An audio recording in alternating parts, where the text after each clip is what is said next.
শেহতীয়াকৈ উজনি অসমৰ ৰাষ্ট্ৰীয় ঘাইপথক লৈ বিশেষকৈ নিৰ্মীয়মান 4 লেনযুক্ত ৰাষ্ট্ৰীয় ঘাইপথক লৈ কেন্দ্ৰীয় চৰকাৰ বিশেষভাৱে তৎপৰ হৈছে আৰু কেন্দ্ৰীয় মন্ত্ৰীগৰাকীয়ে ইতিমধ্যে ঘোষণা কৰিছে যে 2026ৰ প্ৰাক মুহূৰ্তত বা অহা 2025ত এই উজনি অসমৰ যি ৰাষ্ট্ৰীয় ঘাইপথৰ সমস্যা 4 লেনযুক্ত ৰাষ্ট্ৰীয় ঘাইপথৰ কাম সম্পূৰ্ণ হ'ব। বিশেষকৈ যি 44 কিলোমিটাৰ পথ জাজিৰ পৰা ডিমৌলৈকে সেই পথছোৱাত যোৱা 2016 চনৰে পৰা ইটোৰ পিছত সিটোকৈ কোম্পানী আহিছে,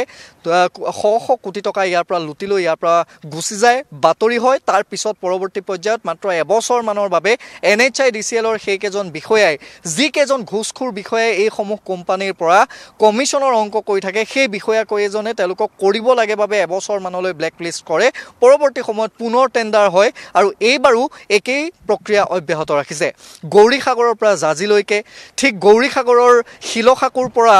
লাচিত কলেজৰলৈকে, বীৰ লাচিত কলেজৰলৈকে এচুৱা পথ বা বীৰ লাচিত কলেজৰ পৰা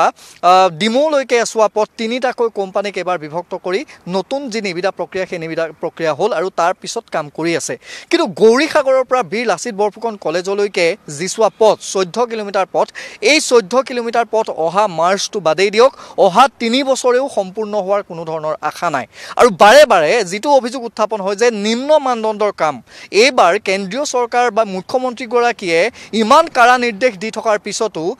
যিকেইটা ভিজুৱেলছ আমি ইতিমধ্যে ND24 দৰ্শকসকলক দেখুৱাইছোঁ, সেই নিম্ন মানদণ্ডৰ যিসমূহ শিল, সম্পূৰ্ণ ধূলি ভৰ্তি যিসমূহ শিল, সেই শিলসমূহ ইয়াত পেলাই আছে। প্ৰথমতে মই পথটো দেখুৱাইছোঁ যে যিটো পথত তেওঁলোকে কাম কৰিছে, ইতিমধ্যে সেই যিসমূহ নিম্ন মানদণ্ডৰ সামগ্ৰী আছিল, সেই সামগ্ৰীসমূহ ইয়াত ৰোলাৰ কৰি দিয়া হ'ল, অৰ্থাৎ ৰোলাৰেৰে সেইসমূহ সমান কৰি দিয়া হ'ল যাতে এনকুৱাৰী হ'লেও তাৰ কোনো ধৰা নপৰে। কিন্তু পূৰ্বতে লৈ থোৱা যিসমূহ ভিজুৱেলছ, সেই ভিজুৱেলছসমূহ যেতিয়া আমি লোৱা দেখাৰ পিছতেই যিটো ভাৰত বাণিজ্য ইষ্টাৰ্ণ প্ৰাইভেট লিমিটেড নামৰ কলকাতাৰ যিটো বহিৰাগত প্ৰতিষ্ঠান, সেই প্ৰতিষ্ঠানটোৱে এতিয়া কি কৰিছে, নতুনকৈ ইয়াত কিছু উন্নত মানৰ সামগ্ৰী আনি পেলাবলৈ চেষ্টা কৰিছে। কিন্তু তাৰ মাজতো অতি নিম্ন মানদণ্ডৰ এই যিসমূহ শিল, ধূলি ভৰ্তি বোকা ভৰ্তি যিসমূহ শিল, এই শিলসমূহ ইয়াত পেলাই আছে। ইয়াক লৈ এতিয়া যিসকল জাতীয় সংগঠনৰ নেতা আছে বা জাতীয় সংগঠনৰ সদস্য আছে, তেওঁলোক ইতিমধ্যে তৎপৰ হৈছে, সক্ৰিয় হৈছে আৰু বাৰে বাৰে এই উজনি অসমৰ ৰাষ্ট্ৰীয় ঘাইপথটোক লৈ ইটোৰ পিছত সিটো কোম্পানীয়ে কেনেকৈ শ কোটি টকা আদায় কৰিবলৈ সক্ষম হৈছে তাক লৈ প্ৰশ্ন উত্থাপন হৈছে। জাতীয় সংগ্ৰামী সেনা আহিছে, গৌৰীসাগৰ আছুৰ প্ৰতিনিধি ইয়ালৈ আহিছে। মই চিতু বৰুৱাৰ ওচৰলৈ আহিব বিচাৰিম। আমাৰ হাতত যিমান দূৰ তথ্য আছে, এই যিটো কোম্পানী ভাৰত বাণিজ্য ইষ্টাৰ্ণ প্ৰাইভেট লিমিটেড, এওঁলোকে অভিষেক সিং নামৰ এজন অনা অসমীয়া তেওঁলোকৰ বিষয়া, এই অনা অসমীয়া এই বিষয়াজনে যিমান আপুনি শিল দেখিছে, যিমান নিম্ন মানদণ্ডৰ ইয়াত আপুনি শিল পেলাব পাৰে, ব্যৱসায়িক মুক্ত মনে তেওঁ হাত খুলি দিছে অতি কম দৰত যাতে ইয়াত কাম কৰিব পাৰে। সেই ব্যৱস্থাটো বোলে অভিষেক সিং নামৰ এই মানুহজনে কৰি আছে। এতিয়া কোন অভিষেক সিং আমি নাজানো, কিন্তু ৰাস্তা অতি সোনকালে সকলোৱে বিচাৰিছে। ভাবেনে যে অহা মাৰ্চৰ ভিতৰত পথ সম্পূৰ্ণ হ'ব? প্ৰথম কথা হৈছে কৌস্তৱদা, এনেধৰণৰ এই চৰকাৰখনে যেতিয়া শাসনলৈ আহিছিলে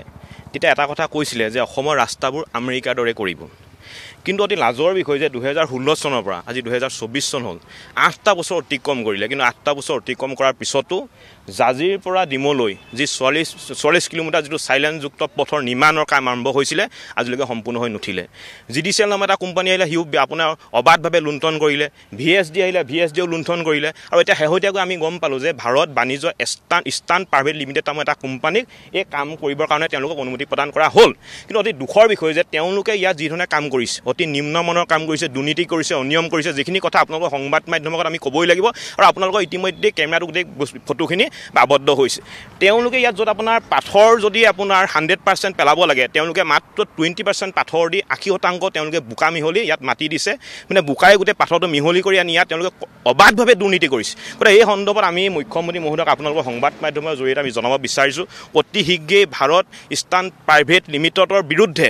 কঠোৰতকৈ কঠোৰ ব্যৱস্থা গ্ৰহণ কৰক। অন্যথা কিন্তু আমি জাতীয় জনগোষ্ঠীয় দল সংগঠনসমূহে, জাতীয় সংগ্ৰামী সেনা অসমে কিন্তু ইয়াৰ বিৰুদ্ধে প্ৰতিবাদী কাৰ্যসূচী আমি গ্ৰহণ কৰিবলৈ বাধ্য হ'ম। আৰু আপোনালোকে ইতিমধ্যে জানে যে এই 44 কিলোমিটাৰ পথৰ দুৰ্নীতি অনিয়মৰ কাৰণে আজি উজনি অসমৰ বহুতো যুৱক যুৱতীয়ে কিন্তু প্ৰাণ হেৰুৱাবলগীয়া হ'ল। দৈনিক হাজাৰ হাজাৰ দুৰ্ঘটনা সংঘটিত হৈছে। আমাৰ স্কুল কলেজৰ ছাত্ৰ ছাত্ৰী দুৰ্ঘটনাত ভুগিবলগীয়া হৈছে, ৰোগীসকল দুৰ্ঘটনাত ভুগিবলগীয়া হৈছে। গোটেই কথাবোৰ সেইটো কাৰণেই এক উচ্চ পৰ্যায়ৰ তদন্ত হোৱাটো আমি দাবী কৰিছোঁ। ইতিমধ্যেই আপোনালোকৰ সংবাদ মাধ্যমে ইয়ালৈ অহা কথা গম পাই আমি জাতীয় জনগোষ্ঠীয় দল সংগঠনে এই বিষয়ত প্ৰতিবাদ কৰিবলৈ আহোঁতে জৰিয়তে ইতিমধ্যে তেওঁলোকে পুৰণা যিসমূহ তেওঁলোকে দুৰ্নীতিৰ বা অনিয়ম কৰি তেওঁলোকে যিখিনি ব্যৱহাৰ কৰিছিলে কিছু ক্ষেত্ৰত তেওঁলোকে পুনৰ ভাল কিছুমান মাল আনি ইয়াত পেলাই দেখুৱাইছে যদিও কিন্তু আচল যিটো সত্য ঘটনা আপোনালোকৰ কেমেৰাত ইতিমধ্যে আবদ্ধ হৈছে সম্পূৰ্ণৰূপে 80% মাটি মিহলি তেওঁলোকে ইয়াত পাথৰ ব্যৱহাৰ কৰিছে যাৰ পৰিপ্ৰেক্ষিতত অনাগত কিন্তু খুব বেছি 5 মাহ 6 মাহৰ পিছত কিন্তু ৰাস্তাটো পুনৰ ধ্বংসলৈ পৰিণত হোৱাৰ সম্ভাৱনা আছে অৰ্থাৎ সকলোৰে বাবে এই যেটো 4 লেনযুক্ত ৰাষ্ট্ৰীয় ঘাইপথৰ নিৰ্মাণ কাৰ্য এটো ক্ষিৰতি গায়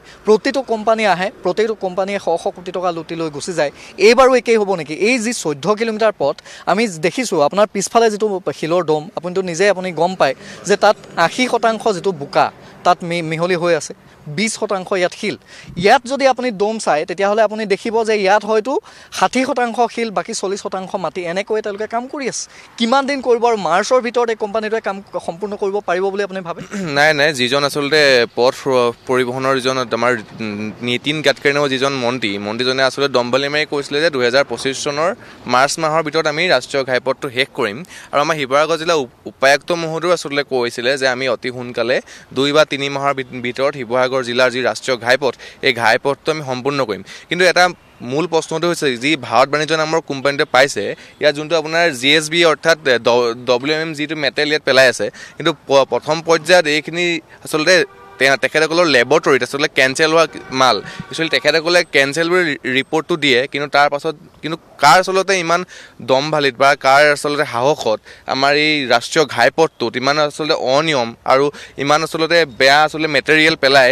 ৰাষ্ট্ৰীয় ঘাইপথ বনাবলৈ আহিছে আৰু এই ৰাষ্ট্ৰীয় ঘাইপথটো আচলতে সোণৰ হাঁহ পৰা কণীলৈ আচলতে ৰূপায়ণ হৈছে আটাইতকৈ ডাঙৰ কথা হৈছে যে যিজন অভিষেক সিং নামৰ যিজন বিষয়া এই বিষয়াজনেই যিখিনি ৰিজেক্টেড সামগ্ৰী এই ৰিজেক্টেড সামগ্ৰীখিনি কিন্তু ইয়াতে পেলাই আছে তেওঁলোকে ৰিজেক্ট বুলি দেখুৱাই লেবৰেটৰীত পৰৱৰ্তী সময়ত তেওঁলোকে এটা খুব কম দামত ব্যৱসায়ীৰ পৰা কিনি এইখিনি বিহুবৰৰ শিল তুলিৰ পৰা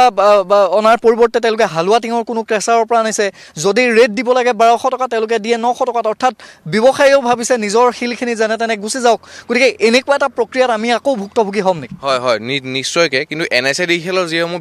বিষয়াসমূহ কিন্তু দিনটোত যি 3 টাইম বা দিনটো ইয়াত থাকিব লাগে আচলতে ভিজিট দিবৰ কাৰণে তেখেতসকলে দিনটোত 1 ঘণ্টা সময়ৰ কাৰণে ইয়াত আহে তেখেতসকলে বিলাসী বাহনত আহি ইয়াত চেক কৰে কিন্তু ৰিজেক্ট বুলি কয় গোটেই মেটেৰিয়েলখিনি কিন্তু আমি দেখা নাপাওঁ যে মেটেৰিয়েলখিনি উঠাই ইয়াৰ পৰা আচলতে নিয়া কিন্তু আমি দেখা নাপাওঁ কিন্তু আচলতে এনেকুৱা কি অংক হয় বা কি মেনেজ হয় সেই বহিৰাগত কোম্পানীটোৰ লগত আমাৰ NSADCL নামৰ বিভাগটোৰ এই বহিৰাগত বিষয়াখিনিৰ আচলতে এনেকুৱা কি মেনেজ হয় কিন্তু আমি আচলতে ভাবি আচৰিত পাওঁ ভাৰত বাণিজ্যলৈ কিবা আহ্বান কিবা তেওঁলোকৰ প্ৰতি কিবা সকিয়নি থাকিব না আমিতো এটা কথা আপোনালোকৰ সংবাদ মাধ্যমত যদি আমি স্পষ্টকৈ কৈ দিব বিচাৰিছোঁ আজিৰ তাৰিখৰ পৰা এই ৰাস্তাটোৰ যি দুৰ্নীতি হৈছে অনিয়ম হৈছে তাত আমি চোৱাচিতা কৰা ইতিমধ্যে আমাৰ জাতীয় জনগোষ্ঠীয় দল সংগঠনে ইতিমধ্যে চোৱাচিতা কাম আৰম্ভ কৰিব যদি অনাগত সময়ত যদি পুনৰ যদি এনেধৰণৰ আমি দুৰ্নীতি দেখা পাওঁ তেতিয়াহ'লে ভাৰত বাণিজ্য ইষ্টাৰ্ণ লিমিটেডৰ যিমানখিনি বিষয়া কৰ্মচাৰী আছে বা তেওঁলোকৰ মূল মানুহ আছে আমি কিন্তু ৰাস্তাত কিন্তু কাণত ধৰি আঁঠুকাই থ'বলৈ আমি বাধ্য হ'ম কাৰণ বাৰে আমাৰ এই ধনৰ যিটো সৰলকি আমি চাই থাকিব নোৱাৰোঁ ইয়াৰ পূৰ্বে কেইবাটাও কোম্পানী আহিল GDCL আহিল ইয়াৰ পৰা গুচি গ'ল তাৰ পৰৱৰ্তী পৰ্যায়ত শিৱা হৰলাল নামৰ এজন ঠিকাদাৰ আহিল তেওঁ ইয়াৰ পৰা গুচি গ'ল আৰু তাৰ পিছত এই চোৱা মাত্ৰ 14 কিলোমিটাৰ পথ ভাৰত বাণিজ্য নামৰ যেটো প্ৰাইভেট লিমিটেড নামৰ যেটো ঠিকাদাৰী প্ৰতিষ্ঠান এই ঠিকাদাৰী প্ৰতিষ্ঠানে পালে লাভ কৰিলে প্ৰায় 110 কোটিৰো অধিক টকা তাৰ পৰৱৰ্তী পৰ্যায়ত তেওঁলোকে এই 110 কোটিৰ কিমান কোটি টকা নিজৰ জেপত সোমোৱাব পাৰি আৰু একাংশ NHIDCLৰ বিষয়াক লগত লৈ তেওঁলোকৰ জেপ গৰম কৰি কিমান কোটি টকা নিজৰ পকেটত তেওঁলোকে গোটাব পাৰে ভৰাব পাৰে তাৰে এটা আখৰা চলিছে আৰু তাৰ বিৰুদ্ধে এই সকল দল সংগঠনৰ নেতৃত্ব আঙুৰ খাইছে আৰু ভাৰত বাণিজ্য নামৰ এই প্ৰাইভেট লিমিটেড নামৰ যেটো ঠিকাদাৰ প্ৰতিষ্ঠান এই ঠিকাদাৰী প্ৰতিষ্ঠানক দিছে শেষ সকিয়নি